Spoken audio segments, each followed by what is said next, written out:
আসসালামু আলাইকুম ওয়া রাহমাতুল্লাহি ওয়া বারাকাতুহু। আলহামদুলিল্লাহ ওয়াসসালাতু ওয়াসসালামু আলা রাসূলিল্লাহি ওয়া বা'দ।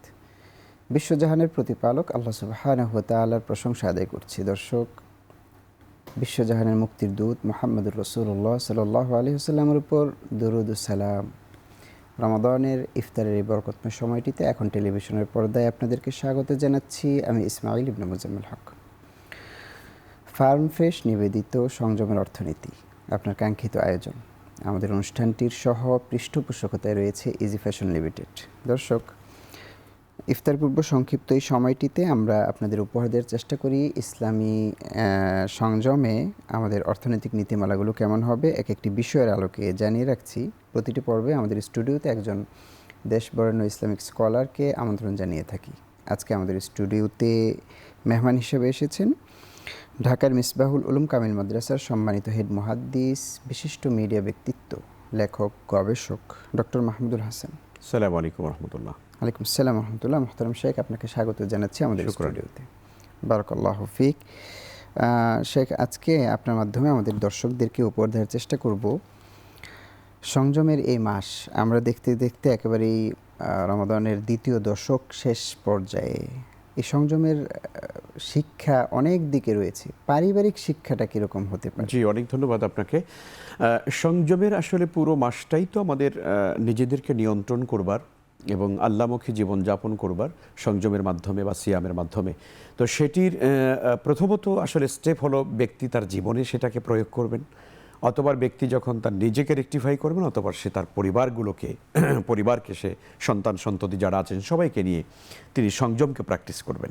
তো কাজী রমাদানের এই সংযমের শিক্ষাটা পারিবারিক জীবনে আমরা এভাবে দেখতে পাই যে একটি পরিবারে খাদ্য গ্রহণ করবার ক্ষেত্রে কিছু নীতিমালা থাকতে পারে, অর্থ ইনকাম করবার ব্যাপারে কিছু নীতিমালা তাদের আছে ইসলামের, এবং পয়সা টাকা ব্যয় করবার ব্যাপারে, অর্থাৎ যেমন আপনি ধরেন শেষের দশকের দিকে আমরা কি দেখি, ঈদের বাজারের একটা ব্যাপার থাকে, সেখানেও কিন্তু পারিবারিক জীবনে একটা বড় একটা এখানে শিক্ষা বা লেসন আমাদের ইসলামের কোরআন হাদিস থেকে রয়েছে। তো ফলে আমরা মনে করি যে প্রথমত আমি যদি মনে করি যে পারিবারিক জীবনে সংযমের মূল শিক্ষাটা হচ্ছে যে সম্পদ আহরণ করবার ক্ষেত্রে আমরা যেন সংযমী হই। দেখুন, এখানে বাবা সম্পদ কামাই করছেন, টাকা পয়সা কামাই করছেন, কোন পথে আয় করছেন না করছেন সেটা হয়তো সন্তান হিসেবে আমরা জানি না, বা স্ত্রী হিসাবে আমার হয়তো জানবার সুযোগ কমই হয়ে থাকে। কিন্তু যদি আমি জানি যে আমার স্বামীর ইনকামটা হারাম, অবৈধ পন্থায় তিনি আসলে আয় করছেন, ইনকাম করছেন, এবং সেই সম্পদ দিয়ে আমাদের পরিবার চলছে, আমাদের রুটি রুজি চলছে, তাহলে এটা কিন্তু একটা পরিবারের জন্য সুখকর না। সেই স্ত্রী কিন্তু স্বাচ্ছন্দ্যে সে কিন্তু ইবাদত করতে পারবে না, স্বাচ্ছন্দ্যে তার পারিবারিক জীবন কাটাতে পারবে না। তাহলে আমাদের কি করা উচিত? আমাদের করা উচিত অবশ্যই আমি স্বামী হিসাবে আমি যে টাকা পয়সা ইনকাম করছি বা চাকরি করছি বা ব্যবসা করছি, আমার এই পুরো অর্থনৈতিক কার্যক্রমটা যেন হালালের উপরে যেন দাঁড়িয়ে হয়। কারণ হচ্ছে আমরা জানি আল্লাহ সুবহানাহু ওয়া তাআলা কোরআনে কারীমে ইরশাদ করেছেন, কুলু মিনাত তাইয়্যিবাত ওয়া আমালুস সালিহাত। আল্লাহ তাআলা সকল নবীদেরকে কিন্তু এই নির্দেশ দিয়েছেন, কুলু মিনাত তাইয়্যিবাত ওয়া আমালুস সালিহাত, তোমরা হালাল খাবার গ্রহণ করো আর তোমরা নেক আমল করো। তার মানে হচ্ছে হালাল খাবারের উপরে ডিপেন্ড করছে আপনার নেক আমলটা আল্লাহ তাআলার কাছে কতটুকু কবুল হবে কি হবে না। ফলে আমি যা কিছু ইনকাম করছি, দুহাতে কামাই করছি, কোনটা হালাল কোনটা হারাম, কোনটা সুদ কোনটা ঘুষ, কোনটা মজুদদারি, কোনটা আপনার প্রতারণা করে আনা কামাই করা, তাই না, কোনটা ছিনিয়ে আনা, কোনটা মানুষের কাছ থেকে জবরদখল করে আনা, এগুলো আমি কোনো চিন্তা করছি না। এগুলো একদিকে আনছি, আবার একদিকে আমি ইবাদত বন্দেগীও মাশাআল্লাহ করছি। আসলে এইটা কখনোই ব্যক্তির জীবনে যেমন সুখ স্বাচ্ছন্দ্য আসে না, পারিবারিক জীবনেও কিন্তু এর একটা ইম্প্যাক্ট, এর কিন্তু নেতিবাচক একটা বড় প্রভাব স্ত্রীর মনের মধ্যে পড়ে, সন্তানদের উপরে কিন্তু তার পড়ে। সংযমের মাসে আমাদের ঘরের, আমাদের পরিবারের, আমাদের মায়েরা যে পরিমাণ কাজে ব্যস্ত থাকে, এটাও সংযমের একটি অন্তর্ভুক্ত। পুরুষেরা শুধুমাত্র ইফতারি খাবে সামনে, বাসায় কোনো হেল্প করবে না, সাহায্য করবে না, এটা কি হতে পারে? না না না, নিশ্চয়ই না। আপনি যেমনটা বলেছেন, সংযম তো আসলে প্রত্যেকের জায়গা থেকেই তাকে সংযম করতে হবে। পারিবারিক জীবনে আমরা আমাদের বোনেরা মায়েরা আসলে যে পরিমাণ কষ্ট রমজানে করেন, রমজানের বাহিরে করেন, আসলে একদিন যদি পরিবারে স্ত্রী না থাকেন অথবা মা না থাকেন, তাহলে বোঝা যায় যে পুরো এলোমেলো হয়ে যায়, পুরো সংসারটাই যেন একটা উজাড় মরুভূমি হয়ে যায়, যেখানে খাবার নাই, কিছু নাই। তো সেখানে একটা পরিবারকে গুছিয়ে রাখার এই দায়িত্বটুকুন যেই নারী পালন করছেন, আসলে রমজান মাসে তো তার প্রতি আমাদের কিছুটা হলেও কিন্তু এহসান করা উচিত। রমাদানের চাপটা বেশি পড়ে, অনেক বিশেষ বেশি করে পড়ে। ইফতারে। তো এই যে সংযমের মাসে এসে আমরা বরং তার উপরে আরো বেশি জুলুম চাপিয়ে দিচ্ছি যে সমস্ত ইফতার উনি একা করবেন, রান্নাবান্না সকাল সন্ধ্যা রাতেরটা উনি করবেন, যা কিছু কর্মকাণ্ড সবই উনি করবেন, আমরা বসে বসে শুধুমাত্র টিভি সুইচিং করতে থাকবো আর ফেসবুকিং করতে থাকবো। এটা তো আমাদের কাজ না। পারিবারিক জীবনে আসলে সংযমের মাসে আমাদের স্ত্রীদের কাজে সহযোগিতা করা উচিত। যেমনটা নবীজি সাল্লাল্লাহু আলাইহি ওয়াসাল্লাম তিনি তার পরিবারের কাছে যখন যেতেন, সারাদিন ক্লান্ত শ্রান্ত হয়ে খাবারের প্রয়োজন থাকতো স্বাভাবিক, যখন তিনি গিয়ে দেখতেন যে আম্মা জান আয়েশা রাদিয়াল্লাহু তাআলা আনহা আসলে তিনি এখনো ছোট মানুষ, এখনো তিনি সুবহানাল্লাহ এখনো খাবারগুলো রেডি করতে পারেননি, তিনি করার চেষ্টা করছেন একটু একটু করে। নবীজি সাল্লাল্লাহু আলাইহি ওয়াসাল্লাম তখন তিনি ঘরে ফিরেই সঙ্গে সঙ্গে আম্মা জান আয়েশা রাদিয়াল্লাহু তাআলা আনহার কাজের সঙ্গে তিনি লেগে যেতেন এবং তিনি তাকে সহযোগিতা করতেন। তো এই যে শিক্ষাটা রাসূল সাল্লাল্লাহু আলাইহি ওয়াসাল্লামের শিক্ষা, এটা আমাদের জীবনে আসলে প্র্যাকটিস করা উচিত বলে আমরা মনে করি, যেখান থেকে আসলে আমরা প্রত্যেকেই নিজের নিজের জায়গা থেকে সংযমী হতে পারবো।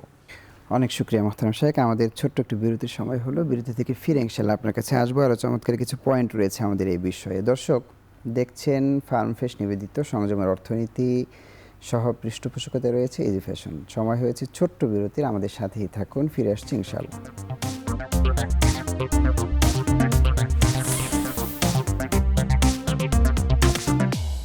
সুবহানাল্লাহ, আলহামদুলিল্লাহ। তাসবিহের মাধ্যমে বিরতির পর স্বাগত জানাচ্ছি ফার্মফ্রেশ নিবেদিত সংযমের অর্থনীতিতে। অনুষ্ঠানটির সহ পৃষ্ঠপোষকতা রয়েছে ইজি ফ্যাশন লিমিটেড। দর্শক আপনারা দেখছিলেন আজকে আমাদের স্টুডিওতে ডক্টর মাহমুদুল হাসান উপস্থিত রয়েছেন মেহমান হিসেবে। আজকে সংযমের পারিবারিক শিক্ষার দিকগুলো নিয়ে বলছিলেন শেখ বিরতির পূর্বে। জি জি, তাহলে আমরা সংযমের পারিবারিক শিক্ষাটার ক্ষেত্রে অন্যতম যেটা আমি প্রথমত বলেছি যে সম্পদ আহরণ করবার ক্ষেত্রে পরিবারের সকল সদস্যরা নীতিগতভাবে একমত হবেন যে আমরা হালালভাবে আমরা আমাদের জীবনকে পরিচালিত করব, এবং সেই প্রশিক্ষণটা মাহে রমজানে কিন্তু আমরা ভালোভাবেই আমরা কিন্তু পেয়ে থাকি। আরেকটা ব্যাপার হলো আমরা সম্পদ ব্যয় করবার ক্ষেত্রেও, অর্থাৎ অর্থনীতি এটাকে ব্যয় করবার ক্ষেত্রেও কিন্তু আমাদের সংযমী হওয়া দরকার, তাই না? সন্তানরা যদি ঈদের মুহূর্তে বাবার কাছে অনেক বেশি চাহিদা থাকে, স্ত্রী হিসাবে যদি স্বামীর কাছে অনেক বেশি উচ্চ আকাঙ্ক্ষা থাকে, তাহলে আসলে বেচারা স্বামীর পক্ষে কিন্তু অনেক সময়ই এটা মেনটেন করা সম্ভব হয় না। সেক্ষেত্রে স্বামী বাধ্য হয়ে কিন্তু রমজানের মতো মাসেও দেখা যাচ্ছে যে সে হারামের দিকে হাত বাড়াতে হচ্ছে, অন্যার দিকে তার হাত বাড়াতে হচ্ছে, কারণ সে জানে যে সংযমের এই মাসেও, ঈদের সময়ও সন্তানরা তার কাছে অনেক উচ্চ আকাঙ্ক্ষা করবে। তো এই জন্য আমরা মনে করি যে পারিবারিক জীবনে যদি আমরা ছেলে সন্তান, স্বামী স্ত্রী, বাবা মা মিলে আমাদের যেটা ছোট্ট পরিসর আছে, এই পরিসরের সদস্যরা সবাই মিলে যদি আমরা এভাবে একটা সিদ্ধান্ত গ্রহণ করতে পারি যে আমরা হালাল ইনকাম করব, হালালের উপরে জীবন যাপন করব, তবে কিন্তু জীবনটা অনেক সুন্দর হবে। সবাই সাপোর্ট দিলে এটা অনেক সুন্দর হবে। জি জি। শেখ, আমরা এবার একটু যেতে চাই রসুল সাল্লাল্লাহু আলাইহি ওয়াসাল্লামের যুগে পারিবারিক বন্ধন বা পারিবারিক এই কালচারটা কেমন ছিল? রসুল সাল্লাল্লাহু আলাইহি ওয়াসাল্লাম বা সাহাবা আজমাইনদের ওনারা পরিবারে কেমন ছিলেন? আমি যেমন বিরতির আগে প্রশ্ন রেখেছিলাম, পরিবারের সদস্যদেরকে সাহায্য করা, কাজে হেল্প করা, সংযমী হওয়া, আচার আচরণে। বাইরে রোজা ছিল এটা বুঝালো, কিন্তু বাসায় গিয়ে রোজার একটা মেজাজ দেখানো, এই বিষয়গুলো যদি না, এটা আসলে রাসূল সাল্লাল্লাহু আলাইহি ওয়াসাল্লাম কখনো করেননি। সাহাবায়ে কেরামের মধ্যে এই আমাদের যে আসলে চারিত্রিক যে বৈশিষ্ট্য, নেতিবাচক বৈশিষ্ট্যগুলো, এগুলো তাদের মধ্যে ছিল না, কারণ আসলে তারা মানুষের মর্যাদা বুঝতেন, তাই না? আমরা আমাদের স্ত্রীদেরকে কি আসলে স্ত্রীর মর্যাদা অনেক সময় তো দিতে পারি না, তাই না? আমরা মনে করি যে উনি আসলে কাজের মানুষের মতোই, যে আমাদের সংসারে থাকবেন, কাজের জন্য তিনি আছেন না। উম্মাহাতুল মুমিনিন যারা ছিলেন তাদের প্রতি রাসূল সাল্লাল্লাহু আলাইহি ওয়াসাল্লামের যে ইহসান এবং তার যে দরদ, যে ভালোবাসা, যে মায়া মমতা, মানে ভালোবাসা কি পরিমাণে হতে পারে যে নবী সাল্লাল্লাহু আলাইহি ওয়াসাল্লাম যখন কোনো সফরে যেতেন তখন তিনি একজন স্ত্রীকে তার সঙ্গে রাখতেন। এটা তো আসলে কেমন, মানে মনে হয় না যে স্ত্রী কেন সঙ্গে থাকবে, অথচ এটা সুন্নাহ। এটা সুন্নাহ যে তিনি সাথে থাকবেন, তাতে করে তাদের যে কোনো হাজত, যে কোনো প্রয়োজন তারা পূরণ করতে পারবেন। এবং এই যে সম্মানটা পারিবারিক পরিমণ্ডলেও কিন্তু রাসূল সাল্লাল্লাহু আলাইহি ওয়াসাল্লাম সবার প্রতি ইহসান, সবার খোঁজ খবর রাখা, তাই না? আমরা জানি নবী সাল্লাল্লাহু আলাইহি ওয়াসাল্লাম যখন ঘর থেকে বের হতেন সবার শেষে সবার সঙ্গে কথা বলতেন, সবার শেষে কথা বলতেন হলো তার কন্যা ফাতেমা রাদিয়াল্লাহু তাআলা আনহার সঙ্গে। আবার যখন তিনি কোনো সফর থেকে যখন তিনি আবার ফিরতেন তখন কিন্তু সবার আগে তিনি কিন্তু দেখা করতেন তার কন্যা ফাতেমা রাদিয়াল্লাহু তাআলার সঙ্গে। এই যে কন্যা সন্তানের প্রতি যে ইহসান এবং দয়া, রাসূল করিম সাল্লাল্লাহু আলাইহি ওয়াসাল্লাম সেজন্য তো বলেছেন কোনো একজন ব্যক্তির যদি কন্যা সন্তান হয়, সে যদি তাকে উত্তমভাবে লালন পালন করে তাহলে একটা জান্নাতের মালিক হয়ে যাবে। যদি তার আরেকটা সন্তানও যদি কন্যা সন্তানও যদি হয় এবং সে যদি আরেকটা কন্যা সন্তানকে লালন পালন করে, উত্তম শিক্ষা দেয়, আদব আখলাক শিক্ষা দেয়, উত্তম পাত্রস্থ করে, তাহলে সে দুটো জান্নাতের মালিক হয়ে যাবে। তো সে কারণে আমরা আমাদের কন্যা সন্তান হোক, স্ত্রী হোক, আমাদের ভাই ব্রাদার হোক, পিতামাতা হোক, সবার প্রতি আমাদের শ্রদ্ধা, সহনশীলতা, তাই না? প্রত্যেকের খোঁজ খবর নেওয়া, কার কি অসুবিধা আছে, কার কি প্রয়োজন আছে, এগুলো ঘরের অভিভাবক অভিভাবক হিসাবে আমাদের প্রত্যেকের কিন্তু এই দায়িত্বটা রয়েছে। পরিবারের স্ত্রীদের ব্যাপারটা বললেন শেখ, পরিবারে মা বাবা আছে, ভাই বোন আছে। আমি বলতে চাচ্ছি মা বাবা এবং ভাই বোন যদি যৌথ ফ্যামিলি হয় তাহলে সংযমের মাসে আমরা হয়তো নিজেদেরকে নিয়ন্ত্রণ করার চেষ্টা করি, কিন্তু একেবারে শেষ পর্যায়ে আমাদের দেশের একটা চিরাচরিত কালচার, রোজার একেবারে শেষ দিকে গিয়ে মেজাজ আর ধরে রাখা হয় না। ভাই বোন বা বাবা মার হকের ব্যাপার, ভাই বোনের সাথে সম্পর্কের ব্যাপারে শেষ দিকে গিয়ে সম্পর্কটা কেমন যেন একটু জি জি, না ঠিকই বলছেন আপনি। এটা সম্পর্ক রমজানের সংযমের মাসের শেষের দিকে বলতে যৌথ আমরা যেটা ফ্যামিলিতে, জি। বুঝি, অর্থাৎ যৌথ ফ্যামিলিতে যেহেতু ঈদ চলে আসছে, জি। এখন কিছু কেনাকাটার প্রসঙ্গ আছে, এখানে ঈদের একটা বাজারের ব্যাপার আছে, ঈদের আয়োজনটাকে এখানে করবার ক্ষেত্রে একটা ফিনান্সিয়াল সাপোর্টের ব্যাপার আছে। তখন দেখা যাচ্ছে এক ভাই বলছে যে আমি কেন দিব, আরেক ভাই বলছে যে না উনি তো দিবেন, বাবা বলছে যে এই তোমরা বিষয়টা। দিবে আমি দিব না। এই যে একটা কালচার কিন্তু আমাদের এটা আবহমান কাল ধরে কিন্তু আমাদের মধ্যে আছে। সকল পরিবারে এটা আছে বলে বলা যাবে না, তবে কিছু কিছু পরিবারে কিন্তু এই সংকর এবং টানাপোড়েনটা কিন্তু খুব মারাত্মকভাবে হয়, তাই না? বাবা মনে করছে যে আমি এখন যত টাকার মালিক হই না, সন্তানরা কামাই করছে, ওরা খরচ করবে। আবার সন্তান মনে করছে বাবার তো আসলে অনেক টাকা ব্যাংকে রয়ে গেছে, কেন বাবা করছে না, আমরা কেন করব? এভাবে একটা কিন্তু দ্বৈততা এবং টানাপোড়েন আমাদের সমাজে আছে। এক্ষেত্রে আমাদের কোরআন এবং সুন্নাহর যে আদর্শটা, সেটা আমাদের গ্রহণ করা উচিত। সেটা হলো যে আসলে নেকের কাজে প্রত্যেকের সহযোগিতা করা উচিত। জি, অনেক শুক্রিয়া শেখ। আমাদের আরেকটি ব্রেকে যেতে হবে, ইনশাল্লাহ ফিরে এসে আরেকটি পয়েন্ট আপনার কাছে আসবো। দর্শক, নিয়ে নিচ্ছি ছোট্ট আরেকটু বিরতি, আমাদের সাথেই থাকুন, ফিরে আসছি একটু পর।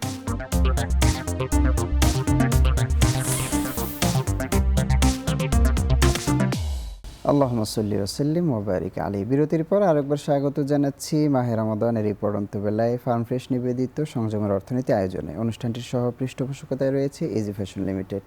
দর্শক, আজকে আমাদের স্টুডিওতে রয়েছেন ডক্টর মাহমুদুল হাসান, বিশিষ্ট মিডিয়া ব্যক্তিত্ব। আমরা শুনছিলাম আজকের পর্বে সংযমের পারিবারিক শিক্ষা কি কি হতে পারে। আমরা শায়েখের কাছে একটি বিষয়ে বিশেষভাবে আলোচ করব, সেটি হচ্ছে আমরা কি চাইলে আমাদের সমাজে এই যে পারিবারিক শিক্ষাগুলো আপনি বললেন কীরকম হওয়া উচিত, ভাই বোনের সম্পর্ক, মা বাবার সম্পর্ক, পারিবারিক বৈঠকের একটি গুরুত্ব আছে ইসলামে, অর্থাৎ কোরআনের একটু দার্স হলো, হাদিসের একটি অনুবাদ হলো, এটি পারিবারিকভাবে কি সম্ভব না? অন্তত এই সঙ্গে জি, আপনি অনেক সুন্দর একটা পয়েন্ট এনেছেন। আমাদের যে সকল পরিবারগুলোতে আসলে অশান্তির আগুন জ্বলছে দাউ দাউ করে, এবং পারিবারিক শিক্ষাটা আমাদের কম, অথবা পারিবারিক যে অসহিষ্ণুতা, কেউ কাউকে মানে মেনে নিতে পারছে না, কারোর সঙ্গে কারো দেখা হয় না। আপনি জানেন বাংলাদেশে এমনও হাজার হাজার পরিবার আছে যে পরিবারে ভাই বোনরা, বাবা মা একই পরিবারে থাকে, একই ঘরে, একই ছাদের নিচে থাকে, একই টিনের চালের নিচে থাকে, কিন্তু তাদের মাসের পর মাস তাদের কোনো কথা হয় না, এবং কেউ কারো চেহারার দিকে তাকান না। তো এটা কখন হয় আসলে? যখন পরিবারের অভিভাবক আসলে যখন এই বিষয়গুলোকে গুরুত্ব দেন না। যত যাই হোক না কেন, ভাইদের মধ্যে ঝগড়া হতে পারে, মনোমালিন্য হতে পারে, বাবার সাথে সন্তানের একটা মতো ভিন্নতা হতে পারে, দিন শেষে কিন্তু সবাই একই ঘরের একই মানুষ, একই মানে তারা মানে ইয়ে করবেন, একই পরিবারে তারা আছেন, একই বন্ধনে তারা আবদ্ধ। এই কাজটা যদি আমরা অটুট রাখতে চাই, তাহলে আপনি যেটা বলেছেন সেটি আমাদেরকে করতে হবে। সেটা হলো পারিবারিক বৈঠক। পারিবারিক বৈঠকে যখন একজন কোনো অভিভাবক যখন সবাইকে নিয়ে যখন বসে, ছেলে মেয়ে সবাইকে, স্ত্রীকে নিয়ে যখন বসে, তখন সেখানে সুন্দর করে একজনকে দায়িত্ব দিয়ে তুমি কোরআন তেলাওয়াত করো, আরেকজনকে বলেন তুমি ঠিক আছে একটু কোরআন শরীফ থেকে একটু অর্থ তুমি তেলাওয়াত করো, আরেকজনকে বলো তুমি একটা হাদিসের অর্থ দেখে বলো। মুসলিম পরিবারে এটি তো চিরাচরিত এইটাই কালচার হওয়া উচিত। এবং দেখেন, এই কালচারগুলো যেই পরিবারগুলোতে নেই, সেই পরিবারের ছেলেরা মেয়েরা, আল্লাহ মাফ করুক, এখন যে পরিমাণে আসলে চারিত্রিক অধঃপতনের দিকে আমরা চলে যাচ্ছি, আমাদের যে চারিত্রিক অবক্ষয়ের দিকে চলে যাচ্ছি, সেখান থেকে আমরা কিন্তু ফিরে আসতে পারছি না।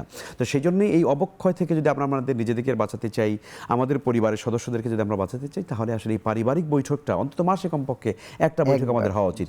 এই একটা মাসের মধ্যে আমাদের কার কি হয়েছে, কার কি সমস্যা হয়েছে, কোথায় কি ঘটেছে, মেয়ে স্কুলে যেতে রাস্তায় কোনো সমস্যা হয়েছে কিনা, তাই না? হতে পারে তো এরকম কোনো ঘটনা। মেয়ে অবলীলায় সেখানে বৈঠকের মধ্যে বলবে, বাবা আমি আমার স্কুলে যেতে যাওয়ার সময় এরকম একটা বিরোধী সমস্যায় পড়েছি, অমুক ছেলেটা আমাকে একটা বকা দিয়েছে, অথবা একটা খারাপ শব্দ বলেছে। এগুলো যখন ওপেনলি যখন আমরা একটা বৈঠকে বসে যখন আলোচনা করব, তখন কিন্তু বাবা হিসেবে তিনি কিন্তু একটা অভিভাবকের জায়গায় থেকে সবাইকে টেক কেয়ার করা, পরামর্শ দেওয়া, এবং এই উদ্ভূত পরিস্থিতিতে কি সিদ্ধান্ত নেওয়া যায়, কি করণীয় আছে, সেভাবে করণীয় নির্ধারণ করা, এই কাজগুলো করবার জন্য পারিবারিক বৈঠক। আরও একটা মজার বিষয় হতে পারে শেখ, সেটি হচ্ছে পরিবারের অনেক সদস্যদের অনেক ব্যবহার হয়তো ভালো লাগেনি। সেটি সন্তানের হতে পারে যে বাবা মার কোনো একটা আচরণ তার ভালো লাগেনি, বাবা মার হতে পারে যে সন্তান কখনো বেয়াদবি করেছে, ওই বিচারটা তখন করলো না, তোলা রাখলো পারিবারিক বৈঠকের জন্য। বাবাকে কখনো বলতে পারলো না সন্তান, কিন্তু বৈঠকটার রুলস এমন হওয়া উচিত যে এই বৈঠকে সব বলা যাবে। আসলে পারিবারিক বৈঠক করলে আমাদের ভেতরকার যে মানে চাপা ক্ষোভগুলো থাকে না, জি, বাবা একটা কথা বলেছে, ভিতরে মানে বহন করতে করতে অসুস্থ হয়ে যাচ্ছে। হ্যাঁ, তখন তো এইটা যদি এরকম সুযোগ হয় এবং বাবাও যদি বলেন যে ঠিক আছে তোমাদের কার কি মনে দুঃখ আছে, কষ্ট আছে, চাওয়া পাওয়া আছে, বৈঠকে বল, এই বৈঠকে তোমরা সব বলো, আমরা সেগুলোকে আস্তে আস্তে করে রিকভারি করার চেষ্টা করব। তো আমার মনে হয় যে পারিবারিক বৈঠকের মতো এত সুন্দর একটা ইতিবাচক মানে প্রোগ্রাম বা সিদ্ধান্ত, এটা যদি আমাদের প্রত্যেকটা পরিবারে যদি আলহামদুলিল্লাহ আমরা চালু করি, তাহলে আমাদের পরিবারগুলো সংযমী হবে, পরিবারগুলো ভদ্র হবে, মার্জিত হবে এবং সুন্দর পরিবার। এবং বিশেষ করে এই বৈঠকের পাশাপাশি কোরআনের আসর, কোরআন শিখার আসর, নবী রাসূলের জীবনী থেকে একটি গল্প, সিরাত অধ্যয়নের আসর, এই বিষয়গুলো মূলত উদ্দেশ্য আমাদের, যে পারিবারিক সংযম থেকে আমরা মূলত কি শিক্ষা নিলাম। নিশ্চয়ই, নিশ্চয়ই। সর্বোপরি এই বিষয়টার উপরে আপনার শেষ নসিহত নিয়ে আমরা শেষ করব। জি, সন্তান রাগ করতে পারে, স্ত্রীও হয়তো রাগ করতে পারে, কিন্তু অভিভাবক যিনি থাকবেন তাকে কিন্তু অনেক ঠান্ডা মাথায় পরিবারটাকে নিয়ন্ত্রণ করা, সবাইকে সুন্দর করে বুঝ দেওয়া। দেখুন, অনেক টাকা পয়সা না দিয়েও কিন্তু একটা সুন্দর কথা বলে, হাসি মুখে একটা কথা বলে কিন্তু পরিবারের যে কোনো সদস্যকে খুশি করে দেওয়া যায়।